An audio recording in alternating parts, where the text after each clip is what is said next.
A série Literatura Hoje, do portal Entre Textos, recebe o poeta Eliton Carvalho. Eliton é autor, entre outros, de Ócios do Ofício, lançado recentemente entre nós, lançado especialmente em Teresina e em cidades adjacentes. É uma satisfação conversar com o poeta, que também é autor de livros no campo do direito, que também exerce o magistério nessa atividade, sendo também magistrado. Eu vou aqui, inicialmente, antes de começarmos o nosso diálogo, projetar a página do poeta na internet, é elitoncarvalho.com.br. Nesse site é possível ter uma visão geral do trabalho desenvolvido pelo Dr. Eliton Carvalho. Eu pediria permissão sua, inicialmente, para fazermos aqui a leitura de sua biografia. Eliton Carvalho nasceu em Bacabal, Maranhão, no dia 5 de novembro de 1965. Com uma semana de nascido, voltou para Santa Inês, no Maranhão, cidade em que seus pais moravam, onde permanece até os 10 anos de idade. Nessa época, forja sua base poética no convívio com amigos de infância, a observação das injustiças sociais, a indiferença dos seres humanos pela dor alheia, a religiosidade da mãe e os fatos minúsculos do cotidiano, desapercebidos por muitos. Contudo, que para ele lhes eram caros. Em 1976, vai para São Luís, estudar no Colégio Maristas, junto com suas irmãs. Empreitada feita com grande sacrifício por parte dos pais. A cidade lhe era totalmente estranha, mas se adaptou a esta outra realidade permeada de solidão. Foi um tempo de ruminar. Naquela época, as férias escolares duravam 3 meses, e com isso podia voltar a Santa Inês e privar com seus colegas, se alimentando da poesia da cidade, que para os demais parecia ser puro cotidiano vulgar. Santa Inês é definitivamente província e universo. Depois de uma breve passagem por Goiânia, em 1983, chega ao Recife em 1985. Na capital pernambucana, cursa Ciências Jurídicas na Universidade Católica de Pernambuco, onde também obtém o título de especialista em Direito Público. Logo depois, se inicia no Magistério Superior, nesta mesma instituição. Em um curso de espanhol, conhece Beatriz, eterna musa, por tal motivo tem uma predileção pela língua de Cervantes. Exatamente por isso, o primeiro poema publicado neste site, o elitoncarvalho.com.br,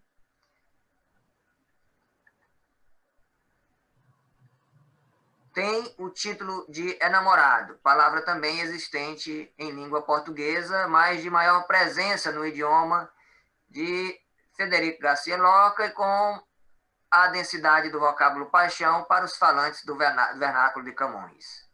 Inicia curso de mestrado em Direito em 93, na Faculdade de Direito do Recife. Em 95, regressa ao Maranhão, ingressa na magistratura em 97, casa-se em 98 em Recife, com Beatriz, com quem tem 3 filhos. Estreia na literatura com o título Travessia Sem Fim, 99. Seguem-se ao título de estreia Descobrimento do Explícito, 2000, Sustos do Silêncio, 2001, Tempo em Conserva, 2006, Geometria do Lúdico, Obra Poética Reunida, 2008 e Ócios do Ofício, 2019. Também conta com 2 títulos infanto-juvenis, Pés no Chão, Cabeça nas Nuvens, 2011, e Cabeça nas Nuvens, Pés no Chão, 2012. Conclui doutorado pela Faculdade de Direito do Recife em 2014, publicando em seguida os livros jurídicos Despedida Arbitrária, no texto constitucional de 1988, publicado em 1998, e Direitos Fundamentais, Constituição e Tratados Internacionais, 2014. Entre 2008 e 2017, exerceu o magistério superior na Faculdade de Direito da Universidade Federal do Maranhão, UFMA. Atualmente é professor adjunto da Faculdade de Direito da Universidade Federal do Piauí, UFP. Ditas estas palavras iniciais, que nos dão a dimensão de sua pessoa, eu perguntaria: o que modifica-se ao longo de sua trajetória com a palavra poética, do primeiro livro publicado ao último, ao mais recente, editado em 2009, do ponto de vista de concepções sobre a literatura, do ponto de vista de suas escolhas temáticas e formais?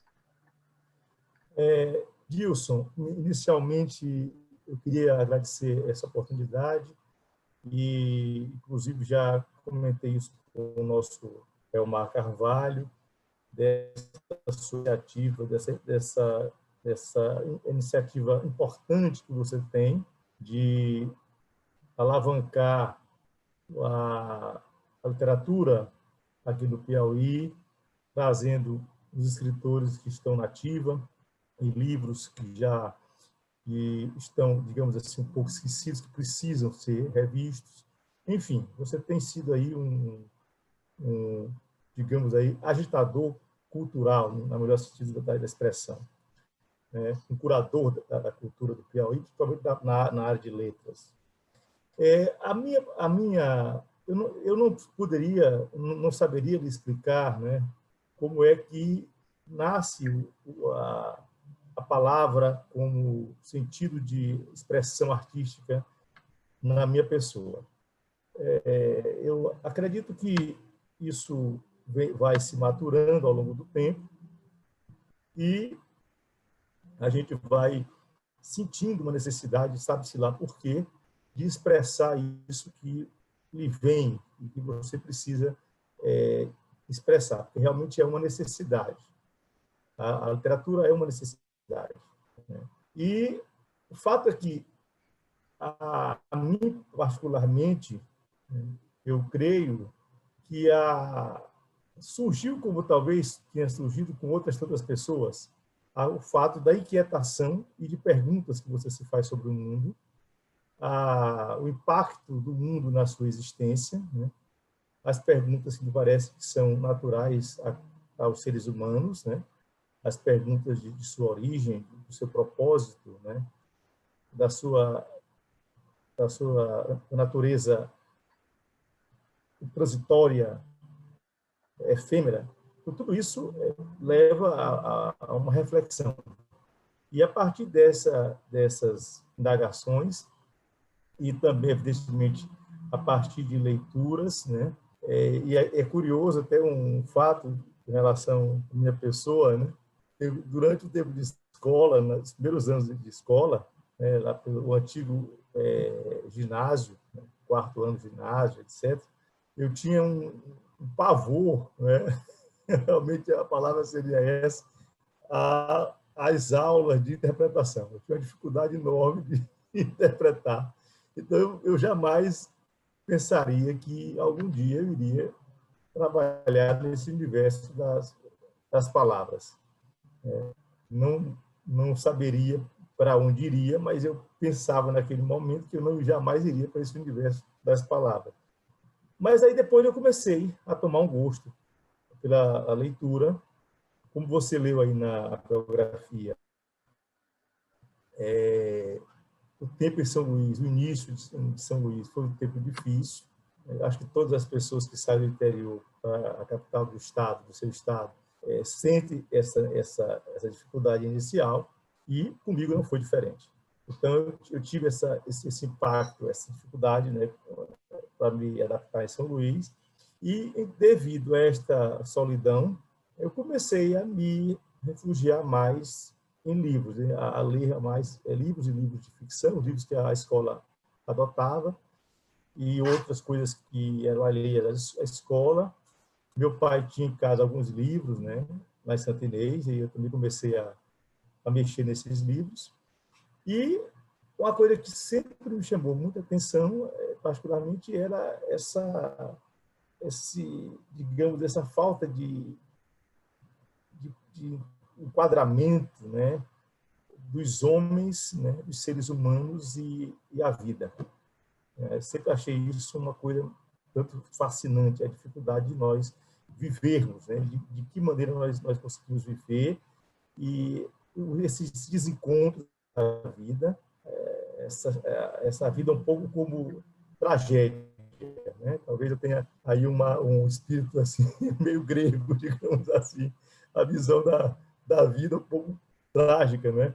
Mas de maneira também curiosa, eu também sempre tive, aí penso que herdei isso de minha mãe, um pouco de humor, né? A minha mãe é uma pessoa que gosta muito de humor, e aí eu fui então criando essa expectativa. Então, a minha intenção, quando eu comecei a escrever, né, era dizer dessas minhas angústias, dessas minhas inquietações sobre o mundo, né, e tentando uma linguagem muito objetiva, digamos assim. A minha preocupação era dizer a coisa de maneira muito objetiva. Tanto que o primeiro crítico que escreveu sobre as primeiras obras, né, o Edelberto Barbosa, filho, ele lá da Paraíba, ele, poeta, escritor, ele também, ele me chamou a atenção, na verdade, e a mim particularmente, né, que a minha poesia era quase algo translúcido, algo muito direto, né? Mas isso me chamou a atenção, e não foi exatamente, digamos assim, uma reprimenda por parte do crítico, né? Foi uma percepção da minha poesia, mas aquilo me chamou a atenção, e eu comecei a entender que não era ainda aquilo que eu precisava. Eu não precisava alcançar algo mais, né? A minha ideia seria trabalhar mais a palavra, né?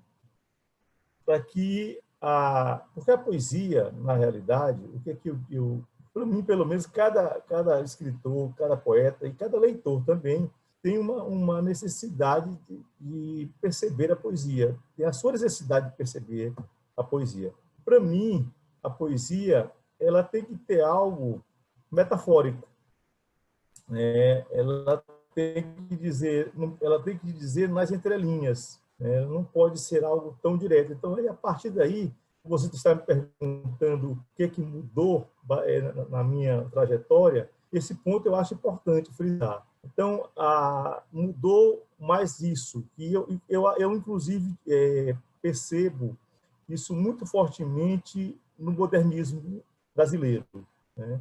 Essa dicção do verbo de um modo muito direto, que alguns poetas, uns grandes poetas, como Bandeira, como Drummond, Bandeira, sobretudo, ele consegue fazer isso com uma grande maestria, né? Mas outros pensam que tentam imitar, mas não conseguem aquela beleza do Bandeira. Então, esse verso direto, a poesia tem um certo encanto, né? É preciso ser muito bom poeta, né? Saber manejar muito bem a língua, as palavras, para que você consiga os efeitos que o Bandeira dá, né? Então, o Bandeira é um poeta importantíssimo, né? O modernismo, ele basicamente abre essa possibilidade, e depois também o modernismo cai um pouco no poema mais piada, pitoresco, e a partir daí, ao meu ver, houve uma certa vulgarização, digamos assim, da própria poesia, do fazer poético. Como é que eu vou dizer, de que maneira eu quero me expressar quando eu digo vulgar? É que, a partir dali, tudo pareceu ser poesia, entendeu? Então, isso é algo realmente muito complicado. E com essa dica de Alberto, eu voltei a trabalhar mais a questão da linguagem, né? Até você próprio já me disse isso também, né? Até externou, acho que uma pergunta sua durante uma entrevista que nós fizemos, a questão da metalinguagem, né? Então, realmente, a minha poesia hoje ela tem um pouco também disso, em virtude dessa preocupação minha em estabelecer uma conexão de beleza na palavra, né? A palavra ela tem que ser direta, mas ao mesmo tempo ela tem que ter uma superfície, né?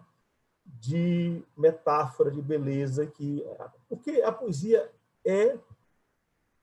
a mim, pelo menos, sobretudo, o belo. Então, essa que é a minha preocupação hoje como poeta, né?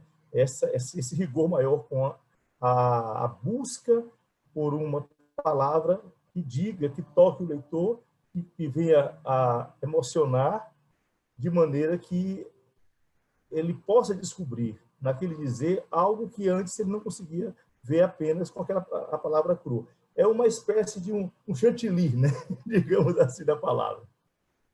Então, professor, aqui o senhor enfatiza que a poesia, então, ela surge como uma necessidade de materializar pela linguagem experiências que não seriam ditas de outra forma, senão através da palavra poética, né? Mas essas experiências, elas também seriam ditas por meio de um diário, elas também seriam ditas por meio da crônica, por meio da ficção. Por que, então, a poesia persegue Wellington Carvalho?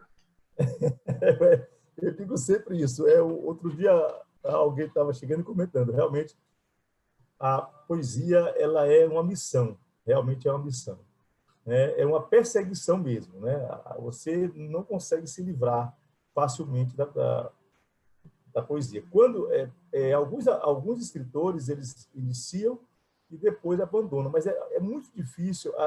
Eu penso até que mesmo quando você já não consegue mais escrever, mas você consegue, você é incomodado até o seu fim pela a poesia, pela necessidade de estar em contato com a poesia. Então, veja bem, Dilson, eu na verdade tenho até aí no site você vai encontrar, acho que os 3 contos, né, que estão aí, né? Então, eu tenho também, digamos assim, um namorado um pouco com a prosa, né? Com a prosa. Mas, de fato, né? O meu substrato, né? O meu habitat mesmo, eu considero que é realmente a poesia, né? Gosto muito do conto, né? Tanto como leitor, e estou me atrevendo a escrever alguns, né? E até penso... Por enquanto tem sido quase exclusivamente a poesia. Por enquanto, né? Exatamente, isso aí. Por enquanto, eu até pretendo reunir esses contos depois em um livro. Né? Estou publicando no site, mas depois eu quero reuni-los em um livro. Né? Deve sair, acredito, estou com esse conto já pronto e devo chegar a publicar, creio que no próximo mês. Né? Mais um conto aí no site. Mas a poesia, na verdade, ela me encanta justamente por essa questão de ser uma linguagem mais objetiva, mais precisa, mais curta, digamos assim. O texto mais condensado, né? A poesia ela tem essa capacidade de dizer, evidentemente, que isso não é algo exclusivo somente da poesia, né? Por exemplo, você pega aqui no Brasil, por exemplo, um Dalton Trevisan, que escreve contos, né? E ele foi escrevendo contos de uma maneira cada vez mais curtos, né? E claro que ele tem um poder de condensação muito grande, inclusive a gente não sabe nem que gênero é aquele, na verdade. É até difícil você enquadrar, né? Porque às vezes tem coisas assim tão poéticas. Às vezes, quando eu leio o Dalton Trevisan, por vezes, né? Por vezes, eu tenho a impressão de que estou lendo também alguma coisa do Mário Quintana. Mário Quintana lá no Caderno H, sobretudo no Caderno H. Então, há algumas, digamos assim, para nós aqui do Nordeste, algumas tiradas, né? Que o Mário Quintana tinha, né? e que você é uma prosa poética, né? Então é mais ou menos isso que o Dalton faz. Mas isso o Dalton é um escritor muito singular. Então na prosa realmente você se expande mais, você tem essa possibilidade de se estender um pouco mais. A poesia a partir, né, do movimento modernista, né, na própria Europa, né, você já tem a poesia mais condensada, né? Então, isso me agrada mais. É uma maneira que eu consigo me expressar melhor nesse ambiente aí, né? Mas, como eu digo para você, digamos assim, é um fácil difícil. Fato curioso aqui, acompanhando aqui a sua linha de raciocínio, você chama atenção desde o início para a importância do simbólico na literatura, né? E deixa claro que do primeiro livro ao último, a sua poesia vai adquirindo novos contornos, vai se aperfeiçoando em função, sobretudo, dessa maior preocupação, ao mesmo tempo que com o simbólico, com a concisão. Então, essas seriam as duas linhas de preocupação sua ao longo da evolução de sua poesia. A preocupação permanente com o simbólico, sem perder de vista que a metáfora se constitui na própria essência da poesia. Sua poesia seria, nesse sentido, portanto, a poética da subjetividade, embora fazendo uso, né, da linguagem em que se prima pela objetividade. E nós vamos observar que essa preocupação, esse desafio, né, de fazer com que o simbólico vá se modificando para a expressão da materialidade da linguagem literária conforme o tempo, esse tem sido, parece que o grande desafio dos poetas, como concretamente construir o simbólico de tal maneira que essa poesia, de que o poema, ele seja a expressão também do fazer que é próprio de um tempo. Quando o senhor analisa, como leitor de poesia que o é, como poeta que o é, quando o senhor se debruça sobre a poesia do tempo corrente e com o conhecimento que tem de poética, da tradição poética, quais poetas seriam ou teriam sido mais determinantes do ponto de vista de influência sobre a sua literatura e como essa influência se deu? Olha, Dilson, veja mesmo, quando eu comecei a ter contato com outros poetas, né, eu sempre fui um indivíduo, né, que tive mais facilidade em fazer amizades com pessoas de geração mais avançadas que a minha, né? Eu tive sempre mais hoje até que é um pouco mais mesclado isso. Mas quando eu comecei realmente a ter contato com os outros poetas, eles eram pessoas de outra geração, né? E isso é importante até porque você tem alguém para lhe orientar, para lhe falar, né? Indicar alguma coisa, algum texto, os poetas de base, a crítica literária. E nesse momento, uma pessoa me indicou, disse, olha, é importante para o poeta não somente ler outros poetas, mas ler os críticos. Isso é uma coisa que eu também chamo muita atenção. Às vezes, as pessoas têm uma impressão de que a poesia ela é algo que nasce com você, né?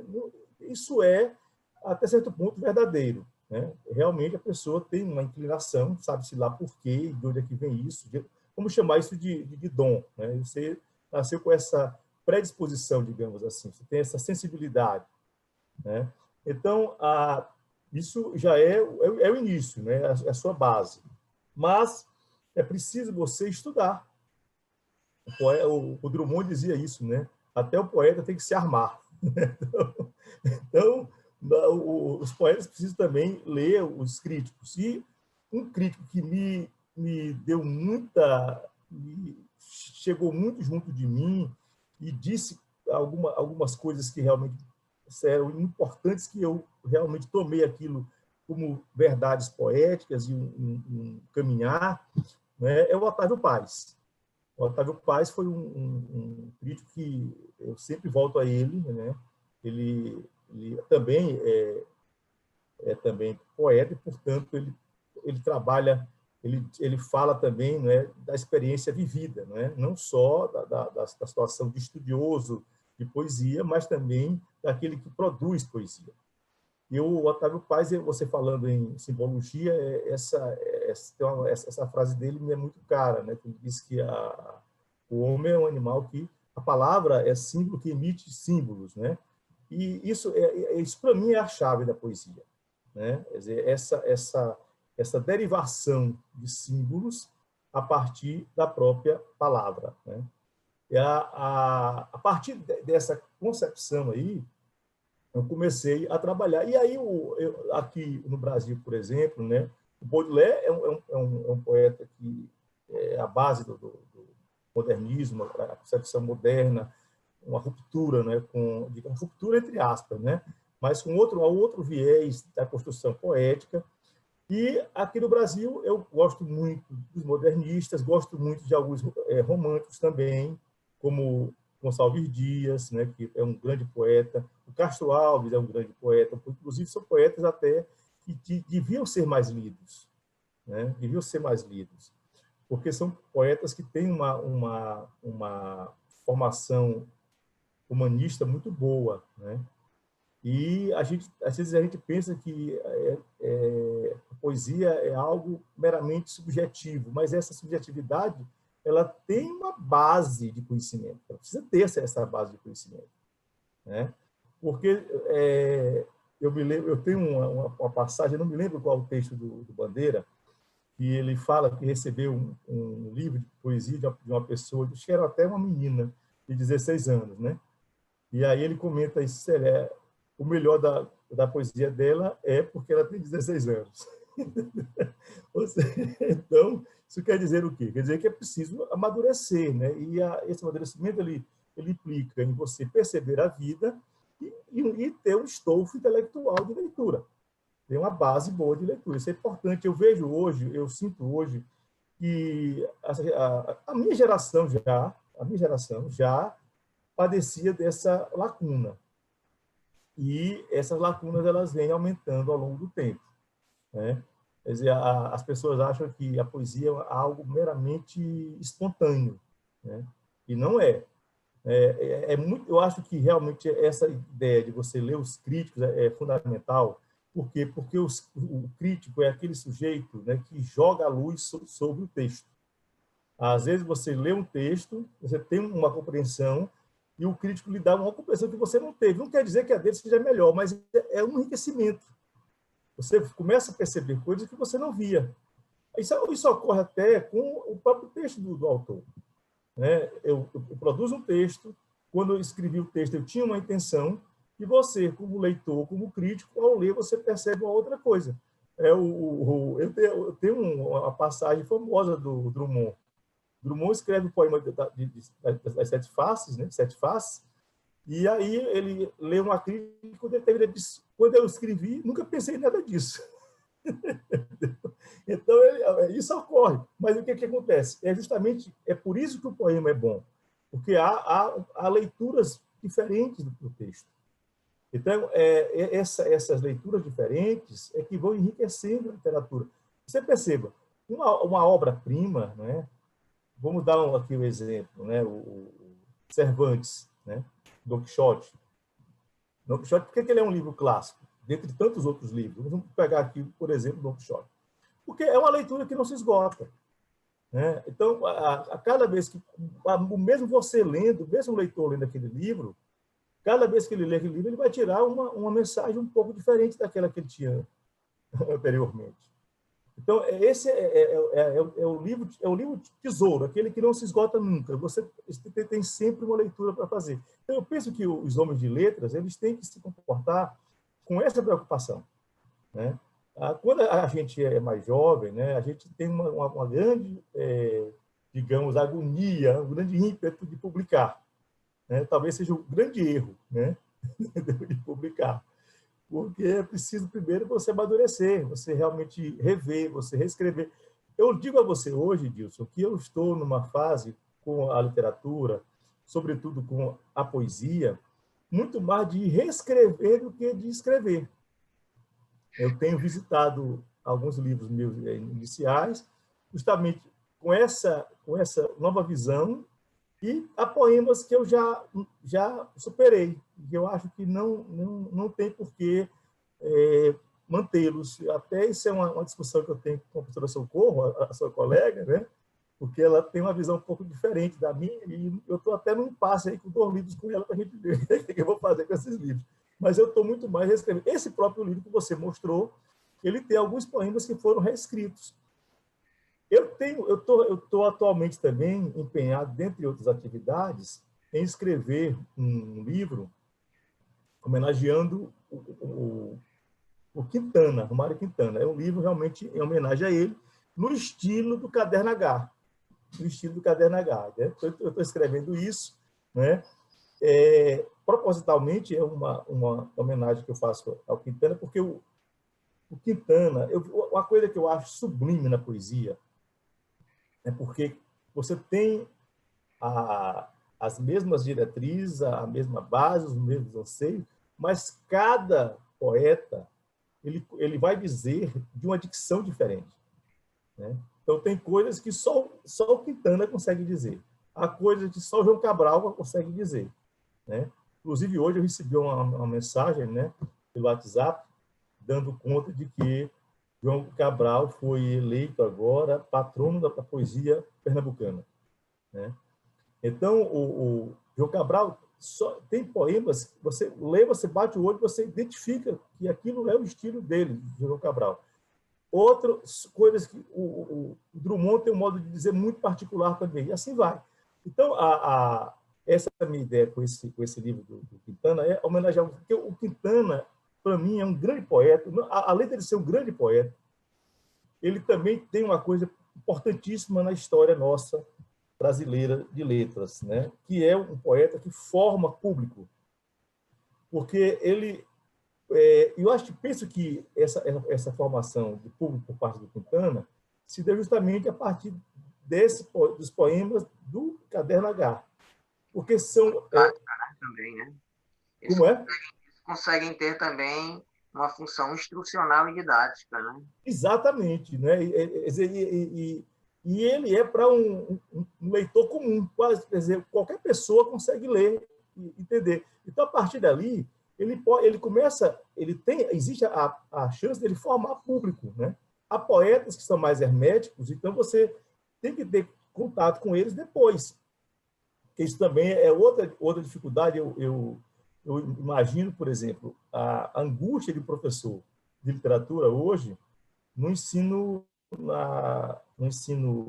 fundamental e mesmo médio, para apresentar a poesia de uma maneira que as pessoas não fujam dela. Porque se você entrega para um adolescente, né, que não tem grande base de leitura, poetas mais herméticos, mais difíceis, né, você talvez até afugente.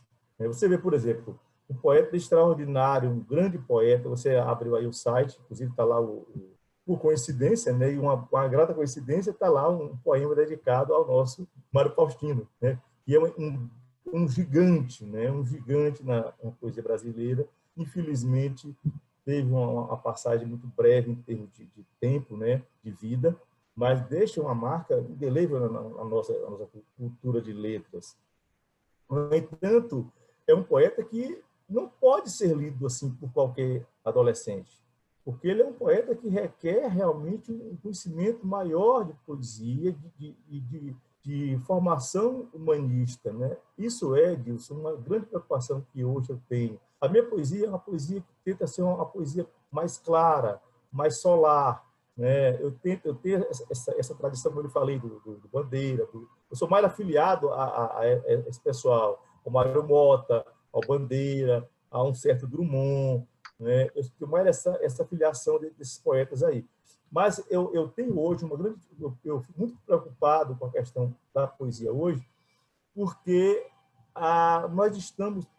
é uma geração que a base crítica, né, os leitores, me refiro aos leitores, né, nós temos uma escassez de base humanista hoje na sociedade. Né? E aí é uma situação muito complicada, porque envolve a escola, mas não só a escola, envolve realmente o gosto pela leitura, de modo geral, e como é que a gente vai desenvolver isso com tantos dispersores, digamos assim, né, na sociedade atual, em que as pessoas estão aí sendo formadas, e até me perdoe, deformadas às vezes, por as mídias as mais variadas possíveis, em que existe realmente um nível muito mediano, né, na construção do pensamento intelectual, digamos assim. Eu gostaria de retomar aqui um pouco o Manuel Bandeira, para fazer referência aqui a um aspecto muito característico de sua poesia. Sua poesia é uma poesia que se afirma com traços metafísicos muito evidentes. Sobretudo, o manifesto com uma preocupação incessante com o tempo. O tempo é matéria-prima de seu fazer. O Manuel Bandeira, certa feita, ele que tem vários textos, várias crônicas curtas sobre poesia, falando sobre poesia e sobre o poema, teve que escrever sobre o que era a poesia. E ele disse que a resposta mais plausível, se ele escreve numa crônica, que ele encontrou para colocar nesse texto, nessa explicação, foi uma lembrança que ele teve todas as vezes que ele passava por uma hospedaria, que tinha como título Península Fernandes, ele era tomado de uma profunda emoção. Essa emoção que ele não conseguia explicar por quê. E certa feita, ele resolveu, então, entrar na pensão e falar com o dono. Então, o dono questionou o dono. Por que aquela... Querendo naturalmente que descobrir por que aquele nome conseguia mexer com as emoções dele.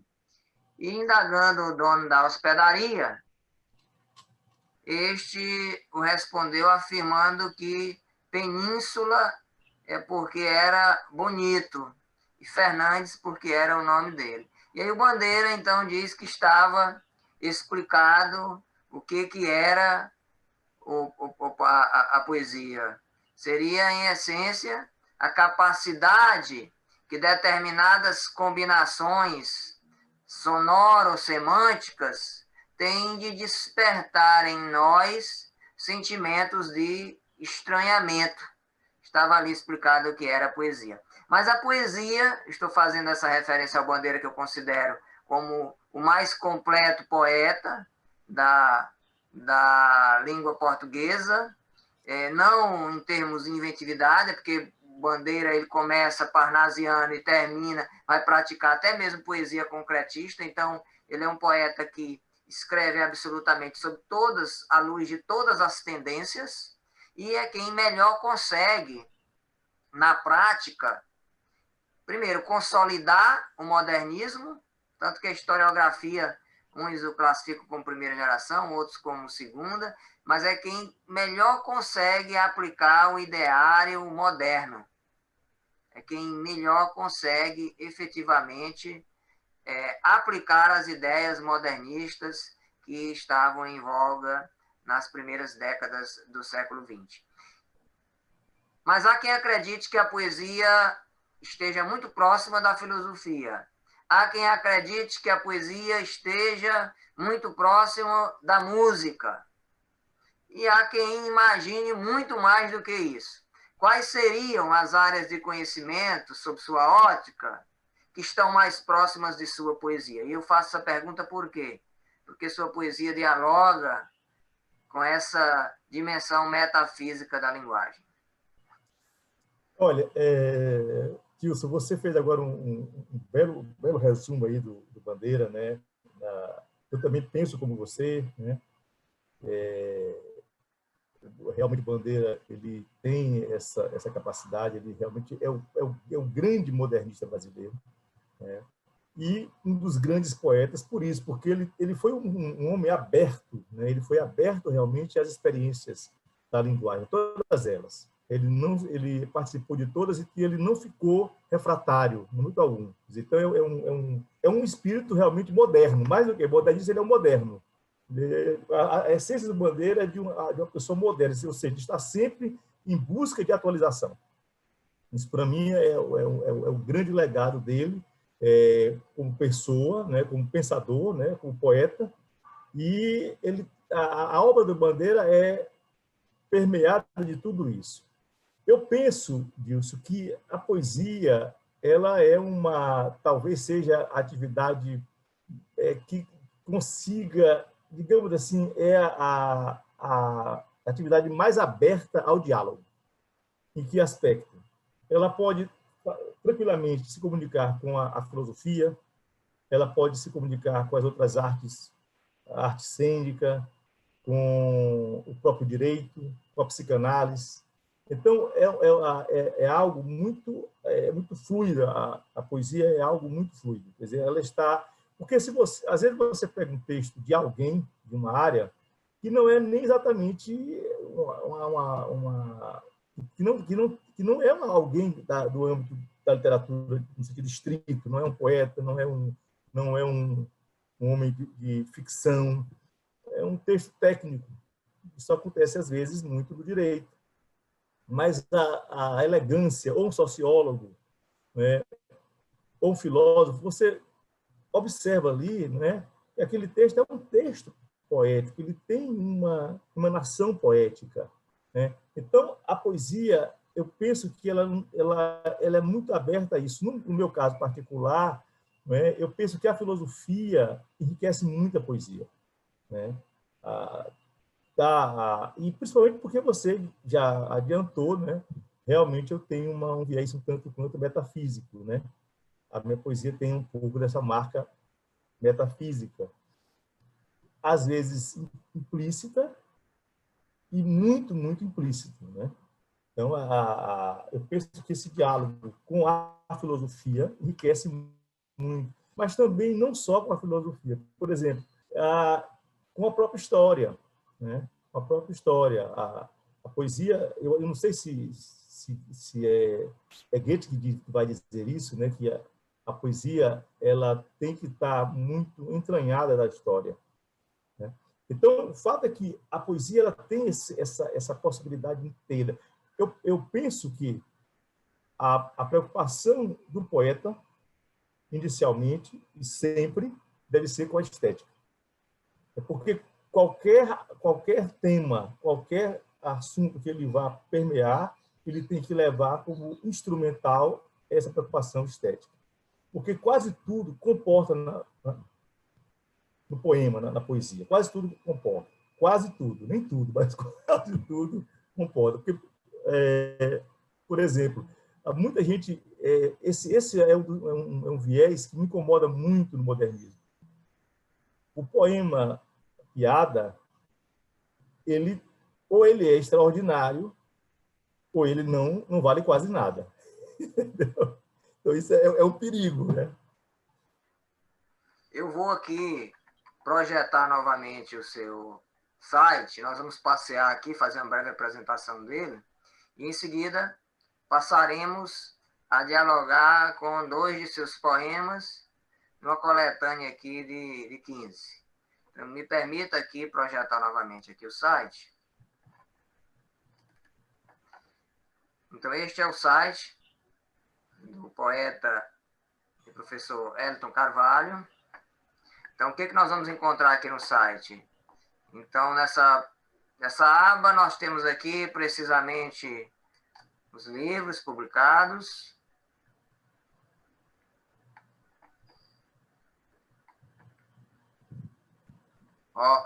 Ossos do Ofício, Escandalosa Lírica, Cabeça nas Nuvens, Pés no Chão. Fiquei curioso aqui para saber, conhecer um pouco dessa sua dimensão aqui de literatura infanto-juvenil. Vamos falar sobre isso. Temos outros mais. Aqui nós temos uma coletânea de... Nós temos poemas. Aqui eu vi que a página está aberta, inclusive, para colaborações. Isso. Que eu venho catalogando, né? Então, tem muitos textos agradáveis e que podem ser influenciadores, além de agradável leitura, influenciadores do pensamento. Então, em seguida, seus livros da seara jurídica. Nós temos aqui 4 publicações. Nós vamos deixar os livros jurídicos um pouquinho de lado, né, pela cidade da sua dimensão técnica e a falta de conhecimento prévio aqui deste que vos fala, com quem esse diálogo está sendo mantido. Então, nós temos aqui um conjunto de também artigos na área.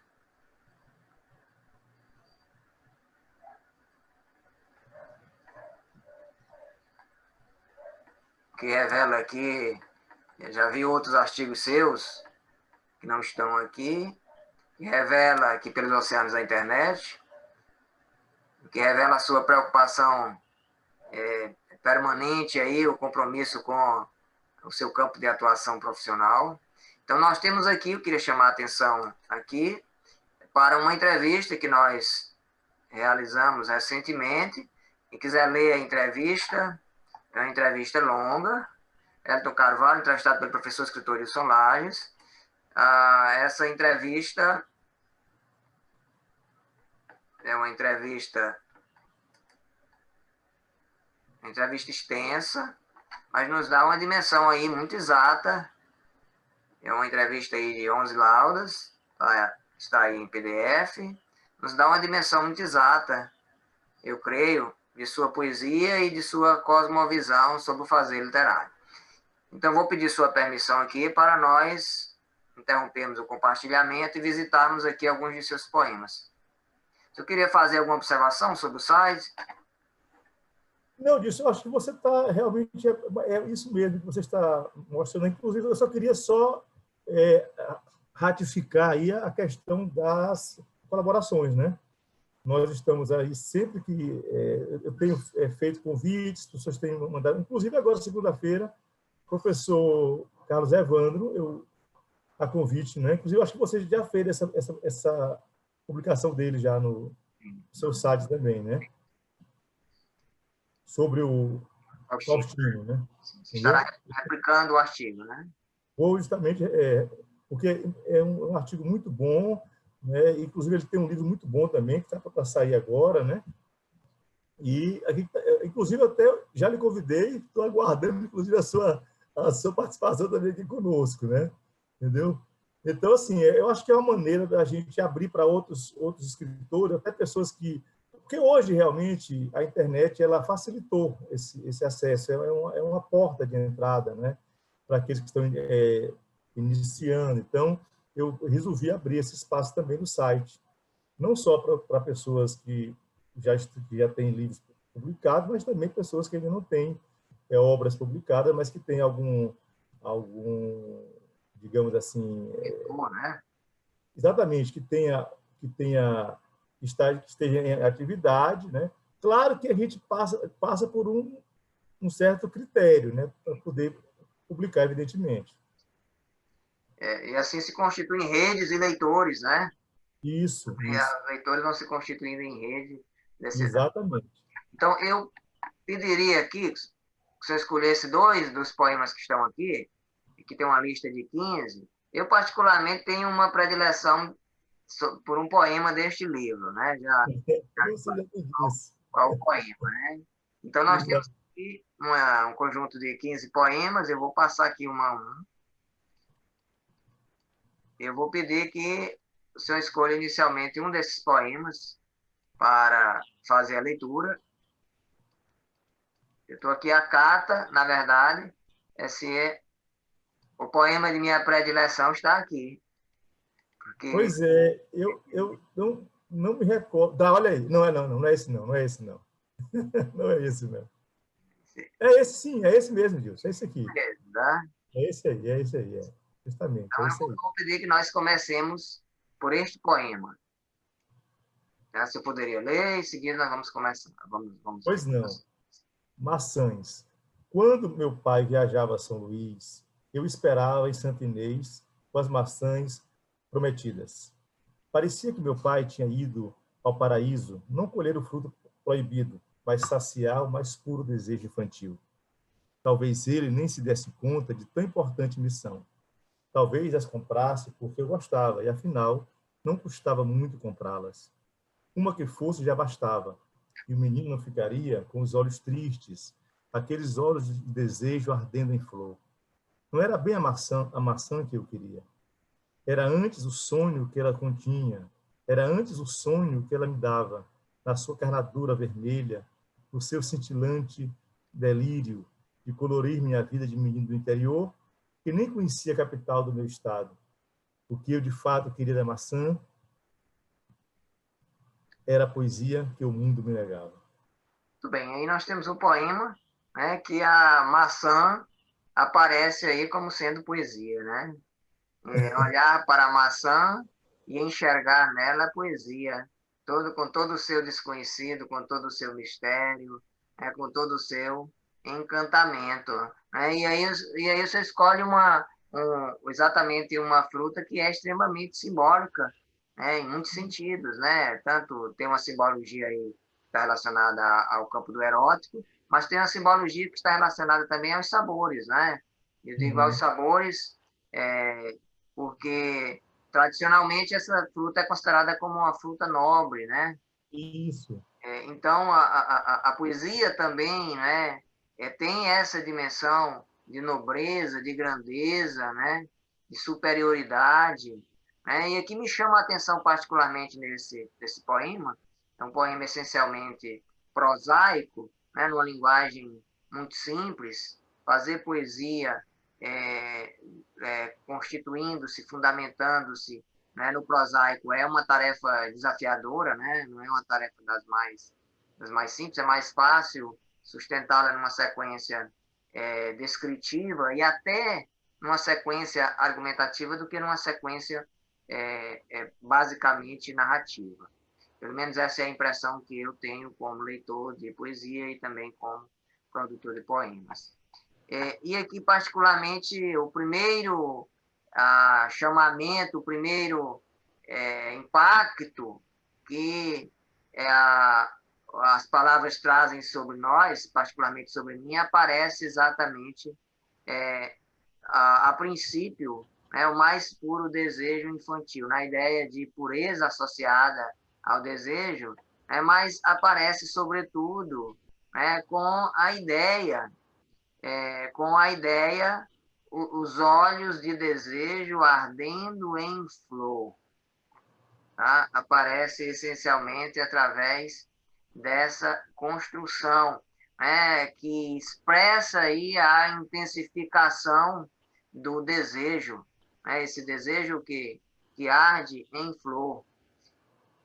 E, sobretudo, no significado da maçã, que está para além da sua carnadura vermelha, né, que está essencialmente na presença viva do sentimento de olhar para a maçã e enxergar nela a própria poesia. Gosto demais desse poema.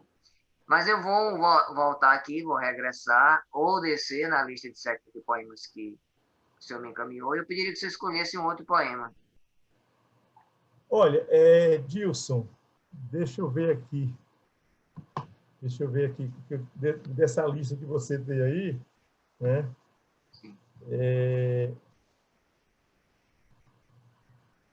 Eu penso que eu gosto desse poema. Eu vou ler o poema aqui do Graciliano, inclusive até porque essa semana agora, acho que está o dia que ele nasceu, nessa semana agora de outubro, o nascimento ou morte dele.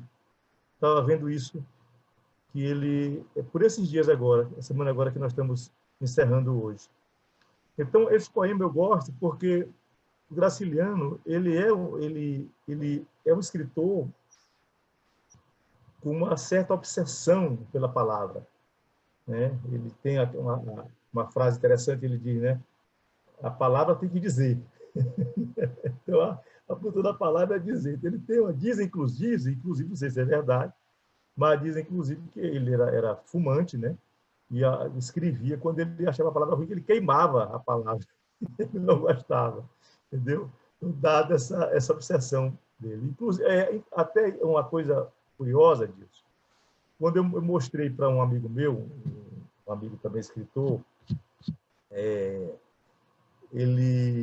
mas esse amigo mais ligado à parte de crítica literária e tal, ele tem até um livro de poesia, mas ele é um poeta, digamos assim, bissexto.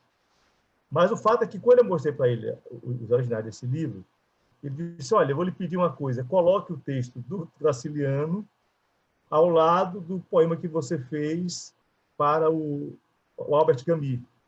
Porque, e realmente, eu concordo com ele, ele acha o estilo dos dois muito parecido, o Graciliano e o Camus. As frases curtas, frases bem concisas, né, bem diretas. Então, esse poema eu fiz justamente numa homenagem e para lembrar o estilo do Graciliano, do Mestre Graça, né, que ele diz.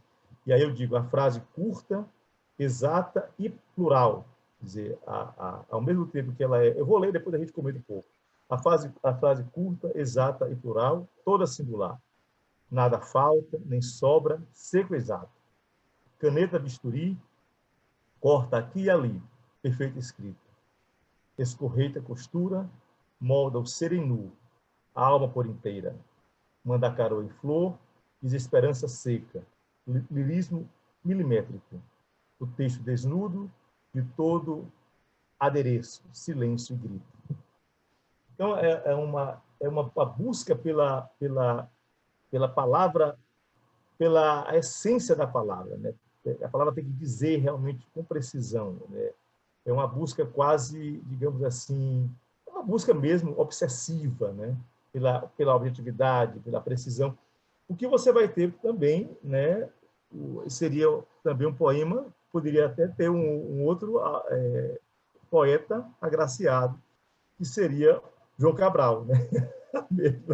A mesma preocupação do Graciliano Ramos na prosa é João Cabral com a poesia. Poesia exatamente exata, né? Uma linguagem que consegue ser também vista como expressão de identidade, né? Isso. Porque esse seco também, essa secura, né? Ela remete aí, portanto, também ao Nordeste, né? Exato. Está expresso na materialidade do dizer de cada um, claro que é o seu modo, né? Sim. Chama a nossa atenção aqui, inclusive, né? Esperança seca, Mandacaru, né? Lirismo milimétrico, né? Esse lirismo contido, seco, né? Que é muito característico dele. Uma poesia que e uma prosa, né? Que é incomunicabilidade, né? Mas que é também protesto, né? Isso. Porque a prosa de Graciliano Ramos, ao mesmo tempo que traduz a dificuldade de comunicação do sertanejo, essa prosa também se constitui em algumas das mais belas páginas de literatura engajada da literatura brasileira, né? Vamos, antes de nós finalizarmos nosso diálogo, fazer a leitura de mais um poema. Eu pediria que o senhor escolhesse qual poema. Tá. Eu vou escolher esse aqui mesmo, Dilson. Sequência? Na sequência, né? O estrangeiro. Aliás, eu vou escolher lá o meu conterrâneo Goulart, né? Eu vou até dizer por quê, né? É porque eu acho que eu disse, disse isso na nossa entrevista escrita, né? Que o Goulart foi um poeta que me influenciou muito. Porque quando eu li eu li o famoso livro dele, o livro que é considerado obra-prima dele, Poema Sujo, né? Eu percebi me deu uma dimensão nova da poesia, justamente prosaico, né?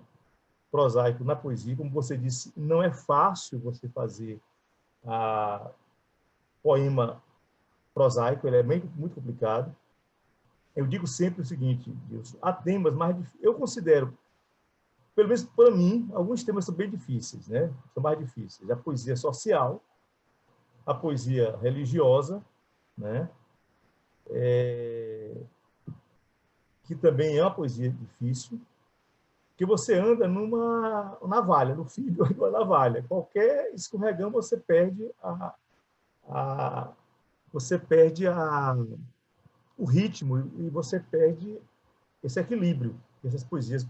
Porque o social, a poesia social, você pode resvelar facilmente para o panfletário, e na poesia religiosa você pode facilmente também resvelar para um dogmatismo.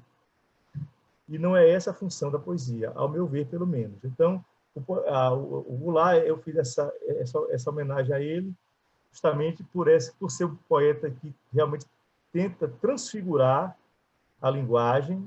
Ele tem é um poeta que tenta dar à linguagem o máximo que ela possa expressar, e com muita imagem, uma busca de muita imagem no verso, né? Então, aí está o poema. É quando a vida se imiscui do humano que todas as cores cintilam inteira luz e se alumiam os porões mais íntimos do existir, tal fachos de relâmpagos sobre as tempestades, louca do desejo de sentir o vulcão da beleza, transbordando puro na impureza do feto, que traz consigo placenta, soluços e esperança. Quando não há mais limite entre o horrendo e o belo, ambos siameses da poesia esmerilada em amarelo girassol. Fogo escorrendo em larvas grossas, na temperatura exata em que os metais se fundem em danação e total doçura. E o vento é tanto que se abrem portas, baús, memória, se arrebentam lençóis e cheiro de alfazema. Na maresia dentro de uma ilha, para além de rios e mares, a desembocar insólito e indizível, onde mesmo a velocidade da poesia diz tão pouco, mas só ela pode penetrar com tanta cumplicidade e tentar, uma vez mais, iluminar o humano. Eis o rei a descobrir. Tudo é tão novo, que se tem a fala, a prosa, o vulgar, a vida menor a pulsar, a matéria-prima com que a poesia há de construir o belo. Neste lençol encardido, nesses dias de nódoas profundas, esta sujeira entranhada nascerá o sublime cristal, uma sinfonia límpida, soprando alucinada e reinventando o mundo. Bem, nós temos uma poesia aí que em toda a sua essência ela é memória, mas é sobretudo esse poema em homenagem ao Goulart, a capacidade que tem a poesia de ressignificação das coisas. Exatamente. Ressignificação dos afetos, de ressignificação das percepções, de ressignificação das memórias, tudo é transformado e visto sob novos olhares.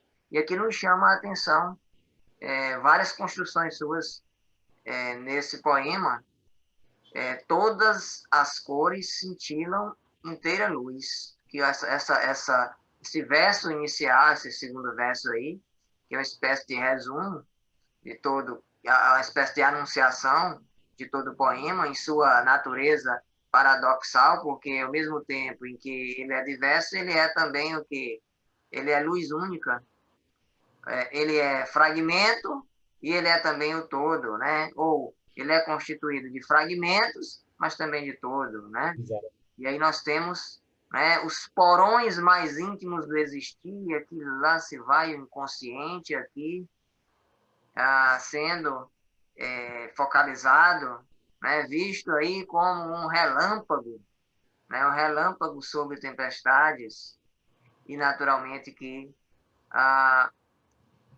loucas do desejo de sentir o vulcão da beleza. Que imagem bonita, né? A beleza sendo concebida aí como um vulcão.